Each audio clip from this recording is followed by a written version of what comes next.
Hello students, O2IS academy में आपका बहुत बहुत स्वागत है। तो जैसा कि आप जानते हैं कि 21 मई को HCS प्रीलिम्स का एग्ज़ाम है, तो उसी के रिगार्डिंग हमने आपके लिए एक नई इनिशिएटिव को शुरू किया है, that is the round up series, जिसके अंदर हम अलग अलग सब्जेक्ट्स को कवर करने वाले हैं और हर एक सब्जेक्ट के 1 ईयर जो करंट अफेयर्स हैं उसको हम कवर करेंगे। स्टार्ट करते हैं साइंस एंड टेक्नोलॉजी से। तो बेसिकली साइंस एंड टेक्नोलॉजी का हम जुलाई से लेकर फरवरी तक के जो करंट अफेयर्स हैं इसको कवर करने वाले हैं।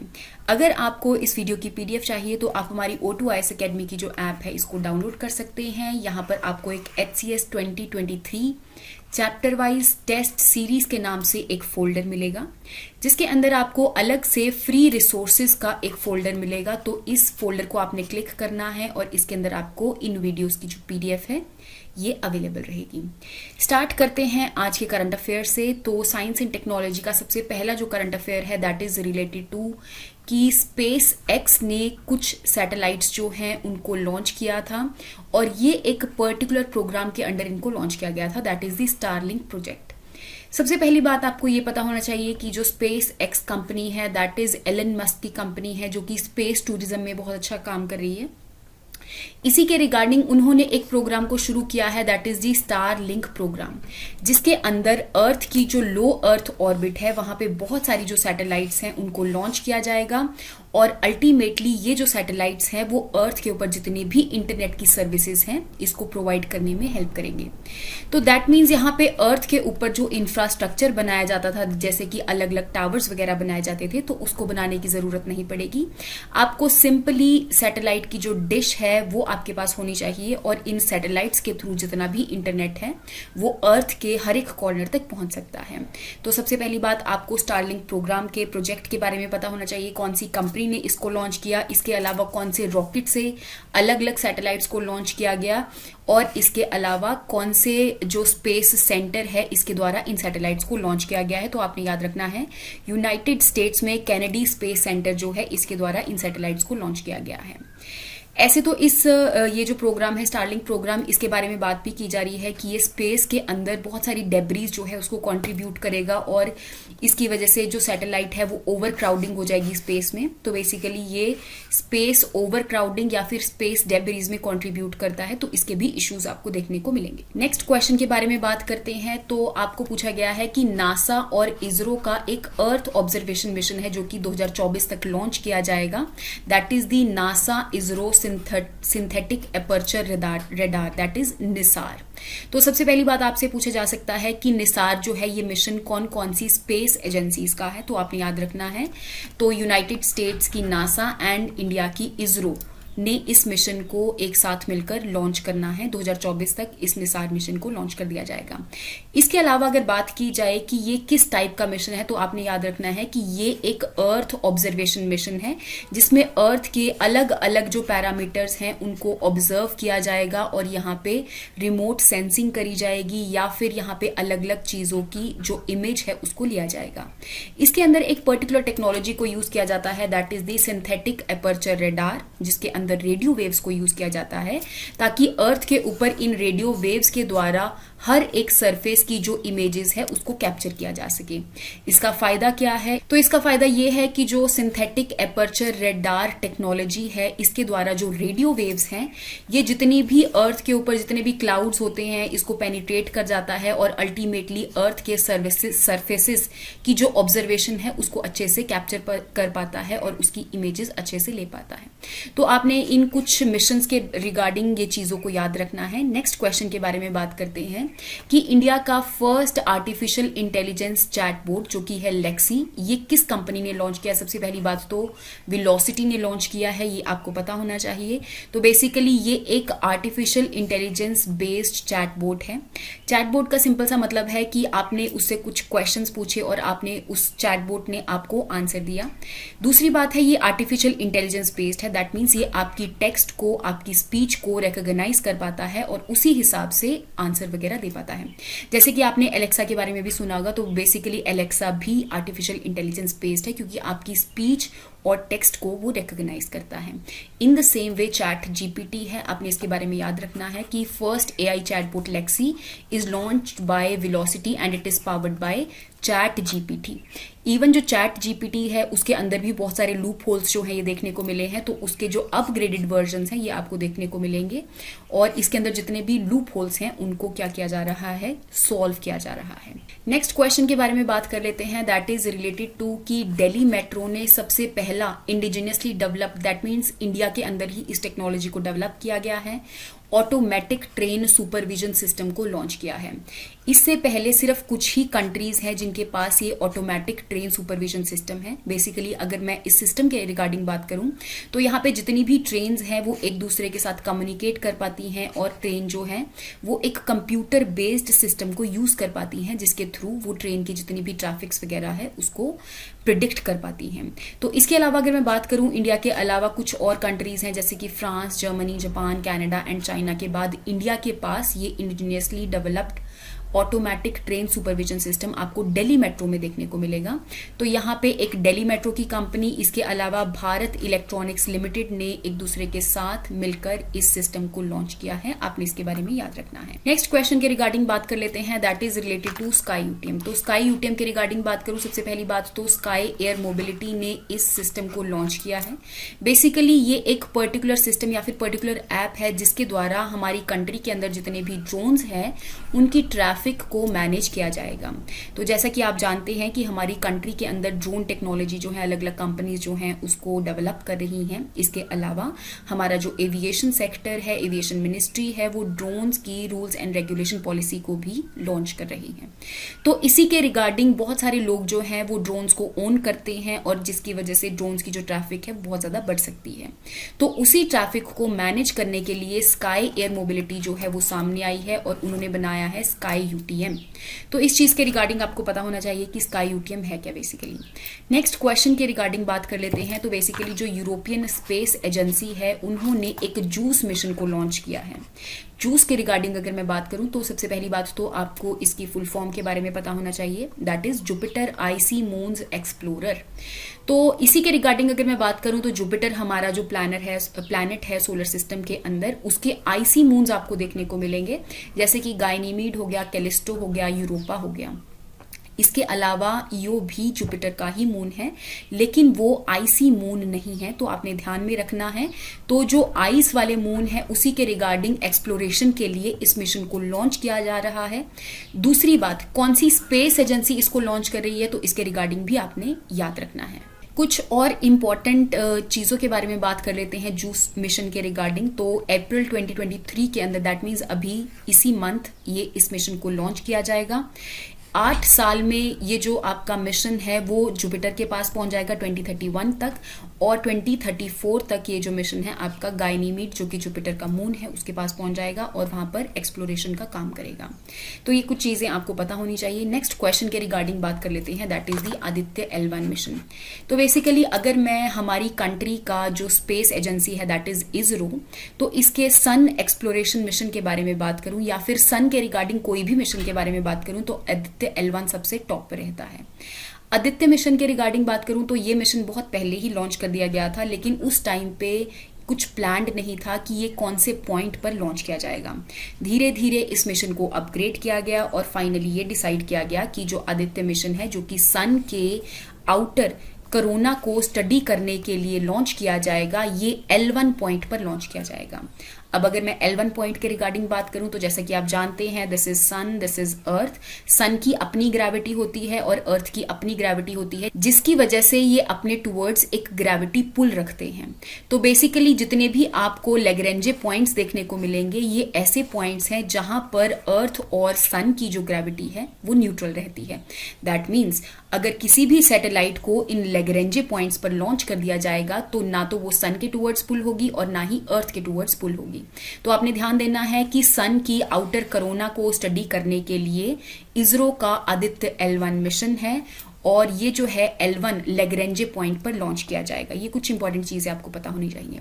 नेक्स्ट क्वेश्चन के बारे में बात कर लेते हैं कि बेसिकली एक electronic supreme court report projects जो है इसको लॉन्च किया गया है और हमारे जो चीफ जस्टिस ऑफ इंडिया है that is justice DY Chandrachud ji, तो इन्होंने इस प्रोजेक्ट को लॉन्च किया है जिसके अंदर जैसे कि आप जानते हैं कि डेली बेसिस पे बहुत सारे लोग जो हैं पिटीशन वगैरह डालते हैं, केसेस वगैरह चलते रहते हैं, तो उसी के रिगार्डिंग जो इंपॉर्टेंट जजमेंट्स हैं तो वो सारी जजमेंट्स जो है फ्रीली एक्सेसिबल होगी पब्लिक के लिए और वो एक पर्टिकुलर प्रोजेक्ट के अंदर होगी जिसका की नाम है electronic supreme court reports project. तो अगर मैं बात करूं कि इस प्रोजेक्ट को अप्रूव तो किया है हमारे चीफ जस्टिस ऑफ इंडिया ने, लेकिन ये जो प्रोजेक्ट है इसको एक पर्टिकुलर सेंटर द्वारा डेवलप किया जाएगा that is national informatic centres, ताकि यहाँ पे जितने भी लॉयर्स वगैरह हैं, पब्लिक हैं, उन सबको जो जजमेंट्स वगैरह हैं वो फ्रीली एक्सेसिबल रहें।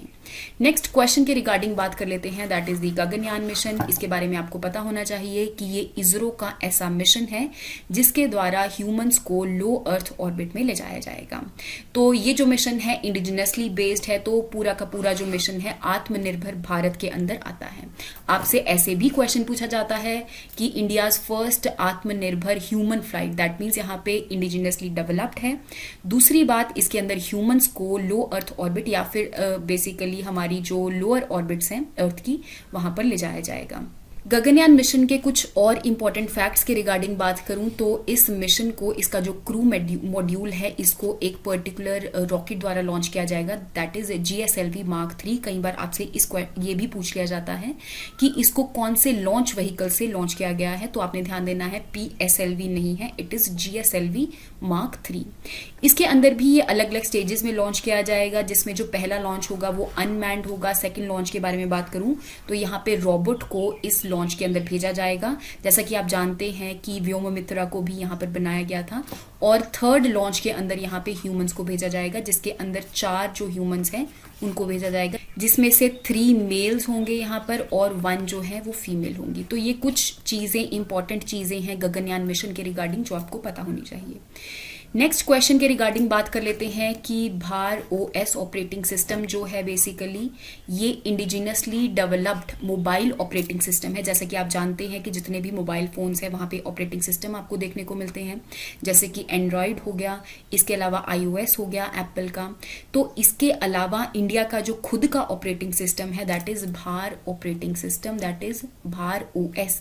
तो किसने डेवलप किया है? J&K ऑपरेशन प्राइवेट लिमिटेड ने डेवलप किया है। ये जो कंपनी है वो IIT मद्रास द्वारा बनाई गई कंपनी है, तो इन्होंने ही इस ऑपरेटिंग सिस्टम को लॉन्च किया है। तो आपको पता होना चाहिए कि इंडिया का भी खुद का ऑपरेटिंग सिस्टम लॉन्च हो चुका है। नेक्स्ट क्वेश्चन के बारे में बात कर लेते हैं दैट इज एशिया की first semi high speed hydrogen train जो है वो किसने लॉन्च किया है? सबसे पहले अगर मैं बात करूं कि high speed hydrogen train basically hydrogen को एज अ फ्यूल यूज करती है। जैसा कि आप जानते हैं ट्रेडिशनली यहाँ पे कोल और अलग अलग चीजों को एज अ फ्यूल ट्रेन में यूज किया जाता था। इन द सेम वे धीरे धीरे क्लीन फ्यूल की टूवर्ड्स जो है वो वर्ल्ड मूव कर रहा है। तो उस क्लीन फ्यूल के अंदर आपका हाइड्रोजन फ्यूल भी आता है। हाइड्रोजन फ्यूल के अंदर जो हाइड्रोजन है वो वाटर की इलेक्ट्रोलिसिस के द्वारा बनाया जाता है, और यहाँ पर क्योंकि कोई भी एमिशंस नहीं होती कार्बन डाइऑक्साइड वगैरह की, तो इस वजह से हम इसको क्लीन फ्यूल के नाम से भी जानते हैं। तो यहाँ पे ये जो ट्रेन है वो अपने फ्यूल के तौर पर हाइड्रोजन को यूज करने वाली है। तो अगर मैं बात करूं कि वर्ल्ड में हाइड्रोजन फ्यूल के ऊपर बेस्ड ट्रेन सबसे पहले कहां पे थी, तो जर्मनी में थी। इसके अलावा एशिया की फर्स्ट कहां पर डेवलप की गई है? चाइना में। लेकिन आपने ध्यान देना है कि इंडिया के अंदर भी हाइड्रोजन बेस्ड ट्रेन्स जो हैं उनको बनाया जा रहा है। मतलब आप ऐसे अगर आपसे डायरेक्ट क्वेश्चन स्टेटमेंट वाइज पूछ लिया जाए कि अभी तक इंडिया ने कोई भी ऐसी ट्रेन नहीं बनाई है, तो इसके ऊपर काम चल रहा है। नेक्स्ट क्वेश्चन के रिगार्डिंग बात कर लेते हैं तो आपको इंडियन एक्सप्रेस के एक्सप्लेन सेक्शन में देखने को मिला होगा कि LHS 475B जो है बेसिकली व्हाट इज दिस। तो अगर मैं इसके बारे में बात करूं तो ये एक एक्सो प्लैनेट है जो कि नासा, जो कि US की स्पेस एजेंसी है, उनका एक पर्टिकुलर टेलीस्कोप है that is James Webb space telescope. इसने इस एक्सो प्लैनेट को डेवलप किया है, इसको आइडेंटिफाई किया है। अगर मैं बात करूं एक्सो प्लैनेट के रिगार्डिंग तो आपको पता होना चाहिए कि हमारा जो सोलर सिस्टम है उसके बाहर अगर कोई भी प्लैनेट देखने को मिलता है तो उसको हम एक्सो प्लैनेट के नाम से जानते हैं। नेक्स्ट क्वेश्चन के रिगार्डिंग बात कर लेते हैं, दैट इज सिंधुजा 1। तो सिंधुजा 1 के रिगार्डिंग अगर मैं बात करूं, आईआईटी मद्रास ने इस सिंधुजा 1 को बनाया है। तो ये सिंधुजा 1 बेसिकली करेगा क्या, तो आपको रिन्यूएबल सोर्सेज ऑफ एनर्जी के बारे में ऑलरेडी पता होगा, जिसके अंदर हम वाटर, सोलर एनर्जी या फिर टाइडल एनर्जी या फिर सी वेव्स, इन सबको यूज करते हैं ताकि यहाँ पे इलेक्ट्रिसिटी को जनरेट किया जा सके। तो बेसिकली ये जो आपको डिवाइस देखने को मिल रहा है, ये हाई जो वेव्स हैं, सी वेव्स हैं, उसके द्वारा इसके अंदर जो टरबाइंस हैं वो रोटेट करेंगी और अल्टीमेटली यहाँ पे इलेक्ट्रिसिटी जो है उसको जनरेट किया जाएगा। तो आपने ध्यान रखना है कि आईआईटी मद्रास ने इस सिंधुजा 1 को डेवलप किया है। इसके अलावा कितनी इलेक्ट्रिसिटी या फिर कितनी पावर ये जनरेट कर सकता है, दैट इज 100 वॉट की पावर जो है, इतनी इलेक्ट्रिसिटी ये जनरेट कर सकता है।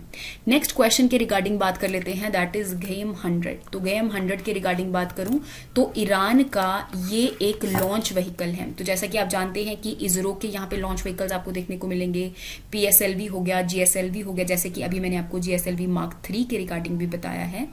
इन द सेम वे जो गेम 100 है वो ईरान का यहाँ पर रॉकेट है, जिसके द्वारा अलग अलग सैटेलाइट्स को लॉन्च किया जाएगा। कुछ और इंपॉर्टेंट चीजें, जैसे कि ये 80 किलो तक की जो सैटेलाइट है उसको 500 किलोमीटर तक की ऑर्बिट तक ले जा सकता है। और ये जो लॉन्च व्हीकल है ये 3 स्टेज लॉन्च व्हीकल है। दैट मीन्स यहाँ पे 3 स्टेजेस में फ्यूल को यूज किया गया है। धीरे धीरे एक एक स्टेज करके ये जो फ्यूल है वो इग्नाइट होता है और अल्टीमेटली जो रॉकेट है वो अपनी एक पर्टिकुलर लिमिट तक पहुंच पाता है।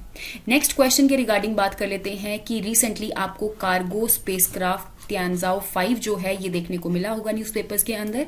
तो ये जो स्पेसक्राफ्ट है ये कौन सी कंट्री ने लॉन्च किया है और बेसिकली इसका मेन पर्पस क्या है।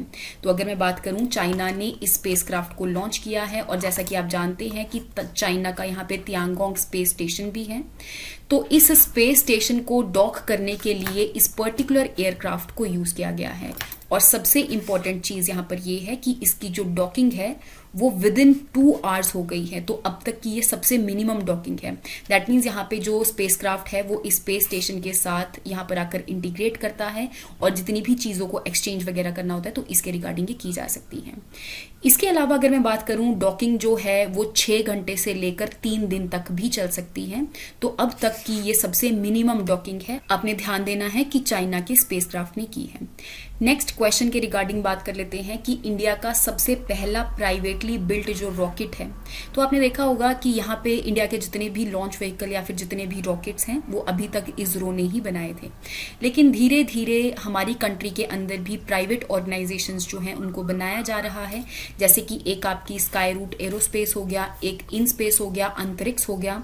तो बेसिकली ये स्पेस के ही प्राइवेट सेक्टर के ऊपर ज्यादा ध्यान दे रही हैं। तो यहाँ पे अगर मैं बात करूं तो सबसे पहला प्राइवेटली बिल्ट जो रॉकेट है दैट इज विक्रम एस। तो दूसरी बात, ये कौन सी कंपनी ने बनाया है, that is Skyroot Aerospace. इसके साथ साथ इसरो ने भी इनका साथ दिया है और जो इन स्पेस जो कि प्राइवेट कंपनी बनाई गई है इसरो के द्वारा, इन्होंने भी इनका साथ दिया है। तो बेसिकली ये एक पर्टिकुलर मिशन के अंदर ही इन सारे रॉकेट्स को बनाया जा रहा है ताकि सारा का सारा जो बर्डन है वो सिर्फ इसरो के ऊपर ही ना रहे। इसके अलावा भी हमारी कंट्री के अंदर प्राइवेट कंपनीज आए ताकि यहाँ पे स्पेस टूरिज्म के अंदर भी वो अच्छा सा काम कर सके। तो मिशन प्रारंभ के अंडर ही ये जो हर एक चीज है इनको रॉकेट्स वगैरह को बनाया जा रहा है। तो अगर मैं स्काई रूट एरोस्पेस के बारे में बात करूं तो हमारे इसरो के ही जो रिटायर्ड ऑफिसर्स हैं, जितने भी ऑफिशियल्स हैं, तो उन्होंने ही मिलकर इस स्काई रूट एरोस्पेस कंपनी को बनाया है ताकि वो स्पेस सेक्टर के अंदर प्राइवेटली काम कर सके और हमारी कंट्री को और आगे बढ़ा सके। तो बेसिकली यहाँ पे टेस्ट लॉन्च हुआ था, तो इसके अंदर उन्होंने कुछ जो सैटेलाइट्स हैं उनको भी लॉन्च किया। तो आपने ध्यान देना है, सबसे पहला प्राइवेटली बिल्ट जो रॉकेट है that is Vikram S. Even Vikram S के बाद भी अलग अलग सीरीज जो है वो आ गई है, दैट इज विक्रम 1, विक्रम 2। तो इस चीज के रिगार्डिंग आपको पता होना चाहिए। नेक्स्ट क्वेश्चन के रिगार्डिंग हम बात कर लेते हैं कि रिसेंटली जैसा कि आप जानते हैं कि हमारा सतीश धवन स्पेस सेंटर है श्रीहरिकोटा के अंदर, जहां से अलग अलग सैटेलाइट्स को रॉकेट्स के द्वारा या फिर लॉन्च व्हीकल्स के द्वारा लॉन्च किया जाता है। इसके अलावा वो तो सिर्फ एक हमारी जो इसरो है उनका इनिशिएटिव था, लेकिन यहाँ पे अलग अलग कंपनीज जो हैं वो भी यहाँ पर आकर पार्टिसिपेट कर रही हैं ताकि यहाँ पे स्पेस सेंटर जो है या फिर जो लॉन्च पैड है उनको डिजाइन किया जा सके। तो सबसे पहली कौन सी कंपनी है जो कि लॉन्च पैड आके जिसने डिजाइन किया है, that is the Agnikul Cosmos private limited. तो इसके अलावा भी इसरो ने भी इनका साथ दिया है और इन स्पेस ने भी इनका साथ दिया है ताकि यहाँ पे लॉन्च पैड को बनाया जा सके और जो बर्डन है इसरो के ऊपर उसको कम किया जा सके। नेक्स्ट क्वेश्चन के रिगार्डिंग बात कर लेते हैं कि नासा ने एक पर्टिकुलर मिशन को लॉन्च करने की बात की है, that is the psyche mission. तो साइकी मिशन के रिगार्डिंग अगर मैं बात करूं तो यहाँ पे आपको मार्स और जुपिटर के बीच में एक एस्टेरॉइड देखने को मिलेगा, दैट इज 16 साइकी एस्टेरॉइड। ऐसा माना जा रहा है कि इस गोल्डन एस्ट्रॉइड के ऊपर बहुत सारे आपको जो एलिमेंट्स हैं इसके डिपॉजिट्स देखने को मिलेंगे। तो बेसिकली इनकी जो वर्थ है वो 10,000 क्वाड्रिलियन वर्थ है। तो इसी चीज को एक्सप्लोर करने के लिए नासा जो है एक मिशन को लॉन्च करने की बात कर रहा है, that is the psyche mission. Next question के रिगार्डिंग बात कर लेते हैं, that is the Orion spacecraft. तो अगर मैं ओरायन स्पेसक्राफ्ट के रिगार्डिंग बात करूं, सबसे पहली बात तो ये कौन से मिशन के अंदर लाई करता है, तो नासा का एक आर्टेमिस मून मिशन है जिसके अंदर मून के ऊपर यहाँ पे ह्यूमंस की फ्लाइट जो है उसको करवाया जाएगा। इसके अलावा मून के ऊपर जो एक्सप्लोरेशन वगैरह है उसको करवाया जाएगा। तो दैट मीन्स ये एक ल्यूनर मिशन है जो कि नासा के द्वारा लॉन्च किया गया है। और इसके अलावा भी यूनाइटेड स्टेट के बहुत सारे मिशन थे जो कि लूनर एक्सप्लोरेशन मिशन थे, जैसे कि अपोलो मिशन हो गया जो कि 50 साल पहले का मिशन है। इसके अलावा अभी जो मिशन चल रहा है मून का exploration mission, that is the Artemis moon mission. अगर मैं बात करूं कि ये जो मिशन है इसको एक पर्टिकुलर लॉन्च सिस्टम के द्वारा लॉन्च किया जा रहा है, that is the space launch system. और इस लॉन्च सिस्टम के ऊपर ही ओरायन स्पेसक्राफ्ट को भी लॉन्च किया गया है। ओरायन स्पेसक्राफ्ट में आपको अलग अलग जो मॉड्यूल्स हैं ये देखने को मिलेंगे, जिसमें एक है आपका क्रू मॉड्यूल जिसके अंदर ह्यूमंस जो हैं वो बैठ कर जाएंगे। इसके अलावा आपको सर्विस मॉड्यूल जो है वो देखने को मिलेगा जिसके कि अलग अलग कॉन्ट्रीब्यूशन रहती हैं, अलग अलग इनके फंक्शंस रहते हैं ताकि ये जो क्रू मॉड्यूल है वो एक पर्टिकुलर डेस्टिनी पर पहुंच पाए और उसके बाद ये वापस भी आ जाए। तो आपने ध्यान देना है ओरायन स्पेसक्राफ्ट कौन से मिशन के अंदर लाई करता है और जो आर्टेमिस मून मिशन है वो कौन सी स्पेस एजेंसी के द्वारा लॉन्च किया गया है। नेक्स्ट क्वेश्चन के रिगार्डिंग बात कर लेते हैं हम, तो कौन सी ऐसी कंपनी है जिन्होंने first hydrogen powered aircraft engine को यहां पर टेस्ट किया है। तो अगेन अगर मैं बात करूं कि हाइड्रोजन पावर्ड इंजन जो है या फिर हाइड्रोजन बेस्ड फ्यूल जो है वो आपको अलग अलग सेक्टर्स में देखने को मिलेंगे। जैसे कि यहाँ पे अभी मैंने बात की थी कि रेलवेज के अंदर जो हाइड्रोजन इंजन है उसको यूज किया जा रहा है। In the same way aircraft engine के अंदर भी हाइड्रोजन को एज अ फ्यूल यूज किया जा रहा है। और सबसे पहली ऐसी कंपनी जिसने एयरक्राफ्ट के अंदर हाइड्रोजन फ्यूल को यूज किया है, that is the Rolls Royce. Again अगर मैं बात करूं कि हाइड्रोजन को एज अ फ्यूल यूज करने की, तो यहाँ पे जो वाटर है उसको स्प्लिट किया जाता है ताकि यहाँ पे हाइड्रोजन और ऑक्सीजन को प्रोड्यूस किया जा सके। इसमें जो हाइड्रोजन है वो एज अ फ्यूल यूज किया जाता है और इसमें जो हाइड्रोजन है वो एक कंबशन मटेरियल की तरह या फिर यहाँ पे आप कह सकते हैं कि ऑक्सीडेशन मटेरियल की तरह यहाँ पे इसको यूज किया जा सकता है ताकि हाइड्रोजन की यहाँ पर इग्निशन हो सके, अल्टीमेटली उसको फ्यूल की तरह यूज किया जा सके। नेक्स्ट क्वेश्चन के रिगार्डिंग बात कर लेते हैं कि जो गूगल है उन्होंने एक प्लेटफॉर्म को लॉन्च किया है, that is the flood hub platform. तो बेसिकली नाम से ही क्लियर हो रहा है कि अलग अलग कंट्रीज के अंदर जहां जहां पे भी फ्लड्स आने के चांसेस हैं या फिर फ्लड से रिलेटेड जितना भी डाटा है उन सबको प्रोवाइड करने का जो काम है ये प्लेटफॉर्म करेगा और इस प्लेटफॉर्म को गूगल ने डेवलप किया है। कुछ और इंपॉर्टेंट चीजें कि ये एक artificial based flood forecasting platform है, दैट मीन्स यहाँ पे स्पीच और टेक्स्ट वगैरह को ये रिकॉग्नाइज कर सकता है और उसी हिसाब से ये अपने जो आंसर्स हैं उसको देगा। नेक्स्ट क्वेश्चन के रिगार्डिंग बात कर लेते हैं, तो रिसेंटली एक एस्टेरॉइड जो है उसको डेवलप किया है, that is the 2022 AP7 asteroid और इसको हमारी अर्थ के लिए बहुत ज्यादा रिस्की माना जा रहा है। वो इसलिए, तो बेसिकली अगर मैं बात करूं कि अर्थ और वीनस की ऑर्बिट के बीच में ये जो एस्टेरॉइड है आपको देखने को मिलेगा और ऐसा माना जा रहा है कि कभी ना कभी ये अर्थ के साथ आकर कोलाइड कर सकता है। तो बेसिकली इस वजह से ही इस एस्टेरॉइड को रिस्की एस्टेरॉइड की कैटेगरी में डाला गया है। आपने ध्यान देना है कि 2022 AP7 is an asteroid. Next question के रिगार्डिंग बात कर लेते हैं, that is related to Dragonfly rotorcraft.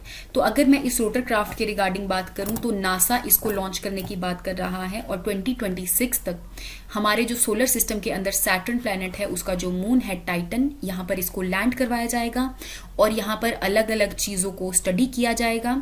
तो अगर मैं बात करूँ जितनी भी हमारी स्पेस एजेंसीज हैं वो हैबिटेबल प्लैनेट ढूंढ रही हैं, तो यहाँ पे बेसिकली अलग अलग प्लैनेट्स पे, अलग अलग सैटेलाइट्स पे, मून्स पर अलग अलग मिशंस को भेजा जा रहा है ताकि यहाँ पे हैबिटेबल कंडीशंस को ढूंढा जा सके। इसके अलावा अगर मैं बात करूँ, टाइटन जो है वो सैटर्न का सबसे लार्जेस्ट मून है। इसके अलावा हमारे सोलर सिस्टम का सेकंड लार्जेस्ट नेचुरल सैटेलाइट है। तो आप मुझे कमेंट सेक्शन में लिखकर बताओगे कि हमारे सोलर सिस्टम का फर्स्ट लार्जेस्ट नेचुरल सैटेलाइट कौन सा है। नेक्स्ट क्वेश्चन के रिगार्डिंग बात कर लेते हैं, दैट इज कि वर्ल्ड की first successfully cloned Arctic wolf जो है वो कौन सी कंट्री में अभी उसका जन्म हुआ है। तो सबसे पहली बात तो चाइना में हुआ है। दूसरी बात अगर मैं बात करूं क्लोनिंग एनिमल्स के रिगार्डिंग, तो यहाँ पे जो एनिमल्स हैं, जो फीमेल है और जो मेल है, वहाँ से इनके जो एग्स हैं और स्पर्म्स हैं उनको ले लिया जाता है और यहाँ पे इनको फर्टिलाइज करवाया जाता है। फर्टिलाइजेशन के बाद यहाँ पे एक सैरोगेट मदर के अंदर इनको इम्प्लांट करवाया जाता है। तो बेसिकली यहाँ पे जो बीगल है उसके अंदर वॉल्फ की क्लोनिंग जो है, क्लोन्ड सेल्स जो हैं उनको इम्प्लांट किया गया है और उन्होंने सक्सेसफुली एक आर्कटिक वॉल्फ को यहाँ पर जन्म दिया है जिसका नाम है माया। तो आपने इसके रिगार्डिंग याद रखना है, उनका जो जन्म है 10 जून को हुआ है 2022। कौन सी कंट्री ने सक्सेसफुली ये किया है, दैट इज चाइना। इसके बारे में भी आपने ध्यान देना है। नेक्स्ट हम बात करते हैं सुपर अर्थ्स के बारे में। तो बेसिकली अगर मैं सुपर अर्थ्स के रिगार्डिंग बात करूं, जैसा कि आप जानते हैं कि अर्थ का एक पर्टिकुलर रेडियस है, उसकी ऑर्बिटल स्पीड है, उसका स्टार से कितना डिस्टेंस है, तो उसी अर्थ की जितनी भी यहाँ पे फीचर्स हैं, अगर उससे ज़्यादा फीचर्स यहाँ पे देखने को मिले किसी भी प्लैनेट के और वो जो प्लैनेट है कुछ ना कुछ हद तक हैबिटेबल प्लैनेट हो, तो ऐसे प्लैनेट को हम सुपर अर्थ के नाम से जानते हैं। तो यहाँ पे अगर मैं बात करूँ कि यहाँ पर एक ड्वार्फ आपका स्टार है जिसका कि नाम है LP899। तो ये जो ड्वार्फ स्टार है इसके आसपास 2 प्लैनेट्स रोटेट कर रहे हैं, रिवॉल्व कर रहे हैं। उन 2 प्लैनेट्स का नाम जो है, एक है LP890NB और दूसरा है LP890NC। तो बेसिकली जो LP899 है इसी के साथ अगर आप B और C लगा देंगे तो ये इसके अलग अलग प्लैनेट हो जाएंगे जो कि सुपर अर्थ के नाम से भी जाने जा रहे हैं। नेक्स्ट क्वेश्चन के रिगार्डिंग हम बात कर लेते हैं कि इंडिया का सबसे पहला एवलैंके मॉनिटरिंग रडार जो है वो कौन सी स्टेट में इंस्टॉल किया गया है। तो यहाँ पे आपको देखने को मिलेगा कि नॉर्थ ईस्टर्न स्टेट्स के अंदर जो सिक्किम है वहाँ पर इस एवलैंके मॉनिटरिंग रडार को इंस्टॉल किया गया है ताकि जब भी यहाँ पर एवलैंके आए वो अल्टीमेटली सिग्नल दे पाए कि यहाँ पे एवलैंके आने वाला है। अगर मैं बात करूँ कि कौन कौन सी इंस्टीट्यूशन या फिर लेबोरेटरीज के द्वारा इसको बनाया गया है, तो दैट इज DRDO के द्वारा, और इवन DRDO की एक पर्टिकुलर लेबोरेटरी है that is DGRE, that is defence geo informatics research establishment, जिसका की ऑफिस आप मुझे कमेंट सेक्शन में लिखकर बताएंगे कि कौन सी स्टेट या यूटी के अंदर इसका ऑफिस लाई करता है। तो आई होप आपको यहाँ तक साइंस एंड टेक्नोलॉजी के जो करंट अफेयर्स हैं उनके बारे में समझ में आया होगा। ये साइंस एंड टेक्नोलॉजी के 1 ईयर करंट अफेयर्स का पार्ट 1 है। इसके अलावा हम पार्ट 2 में जो बाकी के बचे हुए करंट अफेयर्स हैं उनको भी कवर करेंगे। तो और करंट अफेयर्स की वीडियोस देखने के लिए stay tuned to our series that is the round up series. Thank you so much and have a nice day.